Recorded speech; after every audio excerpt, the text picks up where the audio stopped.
అమ్మా ఎవరన్నది అది పేరు చెప్పండి. ఎవరన్నది ఇది ఎవరు రాసింది ఎస్.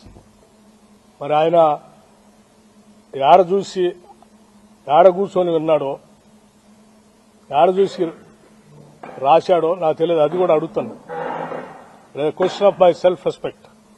నేనేం గాలికి రాలేదాకా 40 సంవత్సరాలు సభలో సభ బయట పోరాటం చేస్తూ ఈ సమాజం కోసం అడ్డంగా నిలబడి పోరాటం చేస్తుంటుంటాడు.